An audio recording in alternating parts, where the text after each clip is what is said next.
Harry Styles writes an epic like no one else. His song, Sign of the Times, is a masterpiece in songwriting. And today, we'll explore how Harry Styles writes an epic. First, we'll discuss the chords and harmony of the song. Then, we'll discuss the influences and inspiration of the song. We'll discuss the melody and the singing. We'll also touch on the production and the lyrics. So first, the chords of the song are not complex. It is in the key of F and it goes like 1 major, 6 minor, it goes to the 5 chord and 5 chord again. That's the verse. In the pre-chorus, it goes from 1 to 6 minor to 5, then it goes to the 5/7, which is a bit of a variation. Then it's the same for the chorus. And in the bridge, interestingly, there's 1 chord change. So it still start off the same. It goes from 1 major, 6 minor, 5 chord, and then it goes to the 4 chord, which is the B flat of the key of in the key of F. So pretty repetitive in terms of chord progression, but there's also really subtle and clever and ingenious changes and variations throughout the song. And yeah, I think it provides a great background and a great bed for all the production and the great singing to be layered upon the song. And speaking of the singing and the production and the vibe of the song, would also like to touch on the inspiration behind Sign of the Times. So when the first Harry Styles album came out, lots of people are comparing, this song sounds like Pink Floyd, that song sounds like the Rolling Stones, just all the influences that Harry has gotten, and we're analyzing them. And that's not wrong. When I heard Sign of the Times, I think of The Scientist by Coldplay, and that's a really piano-based ballad as well. And I think of Live on Mars by David Bowie, which is as spacey as Sign of the Times, and a few other Pink Floyd songs from the 70s and 80s, because again of the vast expanse of the soundscape. And that is a great songwriting technique, I think, by reminding other people what songs you might be referencing to without directly taking from those songs. A book I've been reading recently called Brand Seduction says that we form our feelings about things, for example advertisements, movie, works of art, by the unconscious associations we have of that thing with other things. So for example, in this example of Harry Styles' song, we are reminded of the songs of the past, the great songs by Pink Floyd, by David Bowie, by Coldplay. And that doesn't only shows that Harry Styles' great musical knowledge, it also influences how we feel and how we emotionally experience the song.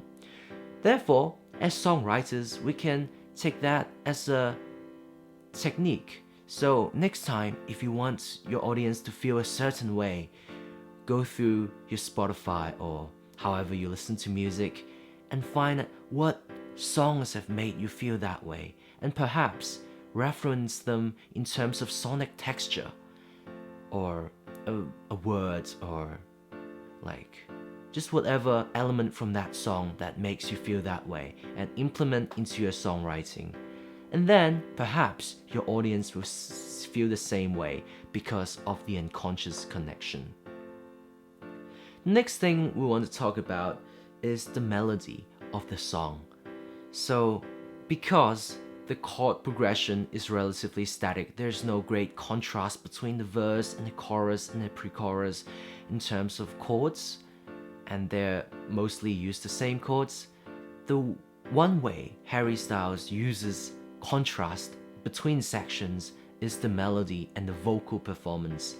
In the verse, he uses predominantly chest voice and head voice, and mixed voice. So yeah, and it's just like really, really not relaxed, but what's the word?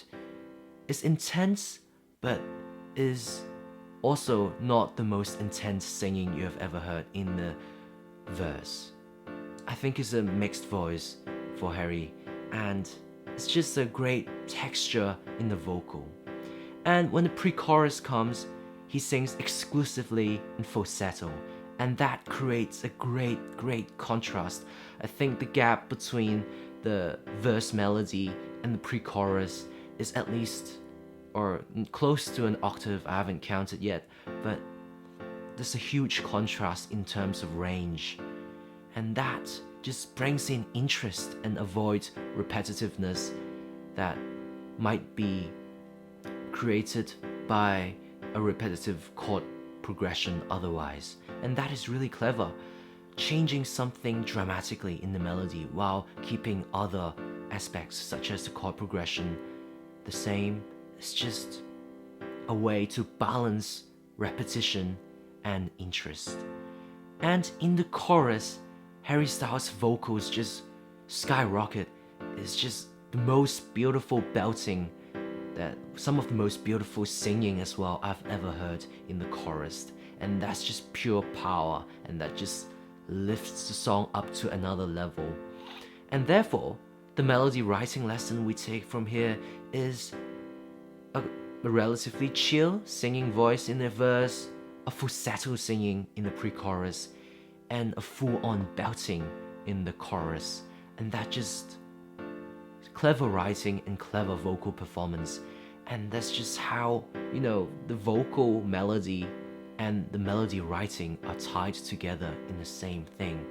Lots of the time, we songwriters and producers and artists, they separate songwriting and performance, but actually they're intricately linked, as evidenced by many artists performing covers. It just sounds like their own song. So next time you're writing a song, think about who you're writing it for. Is it for yourself? Is it for someone else? Is it for yourself but you want to sing it like someone else? That's a question to consider when you're writing your next melody. And also, contrast is very important, and Harry obviously mastered the technique of contrast in songwriting. And the next thing about this song I want to discuss is the lyrics of the song. So when you look at it, it's pretty vague, and because it is vague, it allows for universal interpretations. It is vague without being cliched, and it is vague while having details in it.